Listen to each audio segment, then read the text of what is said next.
Bom dia! Mais uma vez eu estou aqui para trazer para você a palavra do Senhor, a palavra que nos sustenta, que enche nosso coração de força, a palavra que nos guia dia após dia e nos direciona quando nos sentimos fracos. E nesse momento eu quero encorajar você a orar, jejuar, buscar a face do Senhor. Nesse jejum que estamos fazendo, ficaremos fortalecidos em Deus. Ficaremos aptos para escutar a voz do Senhor falando conosco, e nenhuma arma preparada contra nós prevalecerá. Hoje é sábado, 21 de março de 2020. Eu sou a Bispa Virgínia Arruda e eu trago para você a palavra do dia. Lembrando para você que nosso jejum durará 7 dias e hoje, 9 horas da noite, mais uma vez, nós teremos culto ao vivo no nosso canal do YouTube. A palavra do dia hoje está em Romanos, capítulo 16, versículo 17 em diante, que diz assim: E rogo-vos, irmãos, que noteis os que promovem dissensões e escândalos contra a doutrina que aprendestes. Desviai-vos deles, porque os tais não servem a nosso Senhor Jesus Cristo, mas ao seu ventre. E com suaves palavras e lisonjas enganam o coração dos simples. Quanto à vossa obediência, é ela conhecida de todos. Comprazo-me, pois, em vós, e quero que sejais sábios no bem, mas simples no mal. E o Deus de paz esmagará em breve Satanás debaixo dos vossos pés. A graça de nosso Senhor Jesus Cristo seja convosco. Vamos estudar um pouco sobre o final dos tempos, o que a Bíblia diz para nós. No Jardim do Éden, Deus revelou que viria um tempo quando o reinado terrestre de Satanás e sua influência chegaria ao fim. A Satanás, Deus disse: porém, inimizade entre ti e a mulher, e entre a tua semente e a tua semente, que era Jesus Cristo. Esta te ferirá a cabeça e tu ferirás o calcanhar. Embora o diabo estava destinado a prejudicar o Salvador, incentivando a sua crucificação, o inimigo não pôde impedir Jesus de voltar à vida e nem de finalmente derrotá-lo. Paulo se referiu a esta profecia quando escreveu aos membros da igreja em Roma: E o Deus de paz em breve esmagará Satanás debaixo dos vossos pés. É reconfortante saber que na segunda vinda de Cristo, o inimigo das nossas almas finalmente será derrotado e aprisionado, segundo Apocalipse 20, versículo 1 ao 3. Assim, desde os primórdios da humanidade, Deus revelou que havia um fim para este mundo do adversário, um tempo definido para o diabo e suas forças serem derrotadas. Os homens justos mencionados no Antigo Testamento, como Enoque, sabiam que Deus finalmente iria intervir para realizar seu julgamento sobre a terra. Também Enoque, o sétimo, depois de Adão, dizendo: Eis que é vindo o Senhor com milagres de seus santos, para fazer juízo contra todos e condenar dentre eles todos os ímpios, por todas as suas obras de impiedade que impiamente cometeram, e por todas as duras palavras que ímpios pecadores disseram contra ele. Esta passagem está em Judas 14, versículo 5. Logo após o dilúvio, homens fiéis como Abraão, Isaque e Jacó olharam mais à frente de sua era para o momento em que o reino de Deus seria estabelecido. Pela fé, Abraão, sendo chamado, obedeceu, indo para um lugar que havia de receber por herança. Ele saiu sem saber para onde ia. Pela fé, habitou na terra da promessa como em terra alheia, morando em cabanas com Isaque e Jacó, herdeiros com ele da mesma promessa, porque esperava a cidade que tem fundamento, da qual artífice e construtor é Deus. Hebreus 11, 8 a 10. Os patriarcas sabiam que um dia Deus iria estabelecer o seu reino.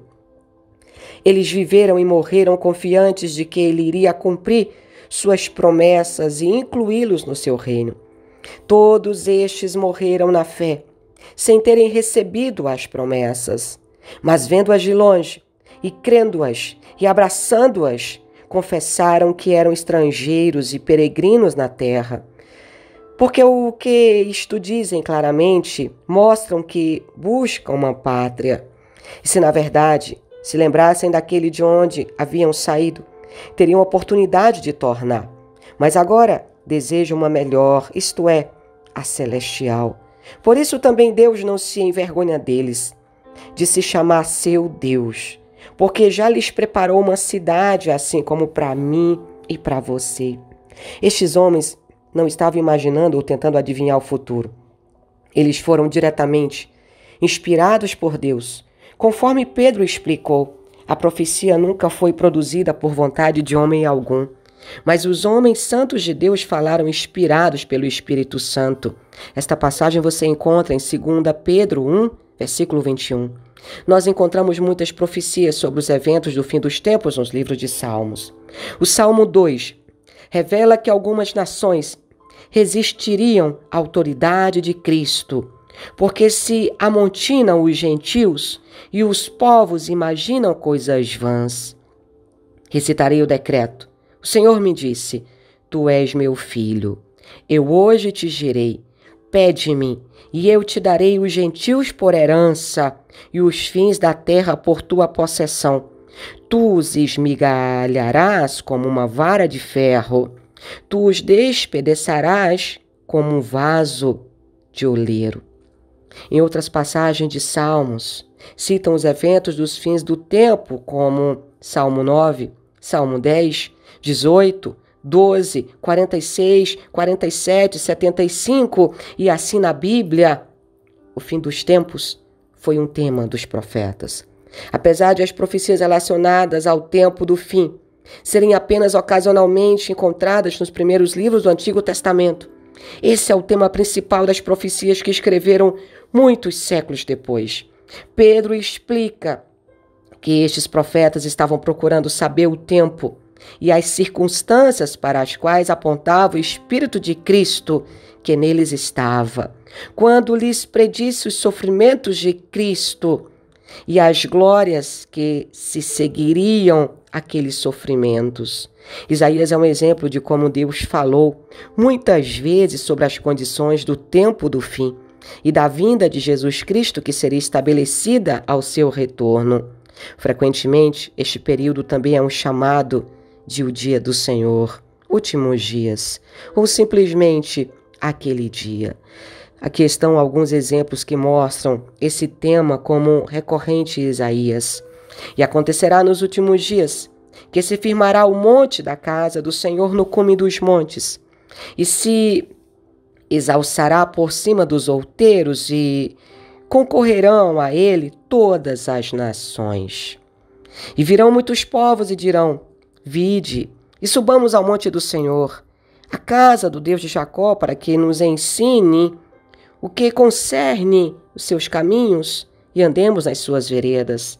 Porque de Cirão sairá a lei, e de Jerusalém a palavra do Senhor, e ele exercerá o juízo sobre as gentes, e repreenderá a muitos povos, e estes converterão as suas espadas em enxadões, e as suas lanças em foices. Não levantará espada nação contra nação, nem aprenderão mais a guerrear. É o que está escrito em Isaías 2, versículo 2 ao 4. Vai, entra nas rochas e te esconde no pó, da presença espantosa do Senhor e da glória da sua majestade. Os olhos altivos dos homens serão abatidos, e a altivez dos varões será humilhada, e só o Senhor será exaltado naquele dia. Porque o dia do Senhor dos exércitos será contra o soberbo e altivo, e contra todo que se exalta para que seja abatido. Então os homens se meterão nas concavidades das rochas e nas cavernas da terra, por causa da presença espantosa do Senhor e por causa da glória da sua majestade. Porquanto ele se levantar para assombrar a terra, nenhum resistirá. Isaías capítulo 2, versículo 10 ao 12. Naquele dia o renovo do Senhor será cheio de beleza e de glória, e o fruto da terra excelente e formoso para os que escaparem de Israel. E será que aquele que ficar em Sião, o que permanecer em Jerusalém, será chamado santo, todo aquele que estiver entre os vivos em Jerusalém. Isaías 4, versículo 2 em diante. São versículos que nós precisamos aprender. Aqui na Palavra do Dia, eu vou trazer alguns estudos para você. Mas hoje eu gostaria de dar a você uma lição de casa. Praticamente os 12 livros conhecidos como os profetas menores têm algo a dizer sobre o tempo do fim. Joel e Zacarias são um grande exemplo. Deus inspirou Joel a escrever sobre a grande destruição que ocorre durante o dia do Senhor. E ele diz: tocai a buzina, ou seja, o chofá, em Sião, e clamai em alta voz no monte da minha santidade. Perturbem-se todos os moradores da terra, porque o dia do Senhor vem. Ele está perto, dia de trevas e tristeza.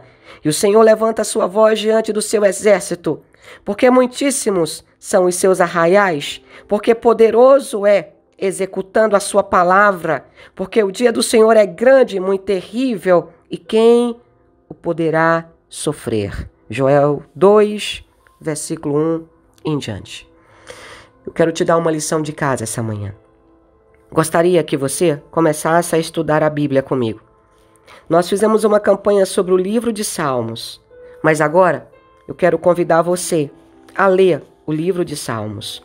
Nossa lição de casa de hoje é estudar o Salmo capítulo 1 e o capítulo 2. Gostaria que você, antes de dormir, lesse o Salmo capítulo 1. E quando você acordar pela manhã para iniciar o seu jejum, você vai ler o Salmo capítulo 2. E logo em seguida, meio-dia, ao vivo no YouTube, eu vou ler o Salmo seguinte com você.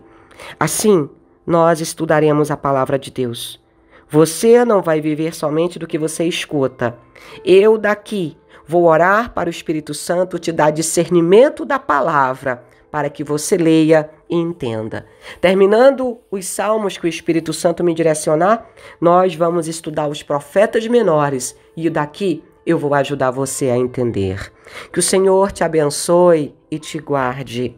Que o Senhor faça resplandecer o rosto dele sobre você e te dê a paz. Amanhã, se o Senhor deixar, eu volto na palavra do dia. E não esqueça de enviar esse áudio para o máximo de pessoas que você conseguir. Não importa se você vai enviar o link do YouTube ou o áudio pelo WhatsApp ou pelo Telegram, seja qual for a forma que você vai usar, ou se você vai baixar o vídeo do YouTube, o que importa é que pessoas ouçam, pessoas sejam encorajadas a estudar a palavra de Deus, para que nos últimos dias não pereçamos por falta de conhecimento. Um abraço.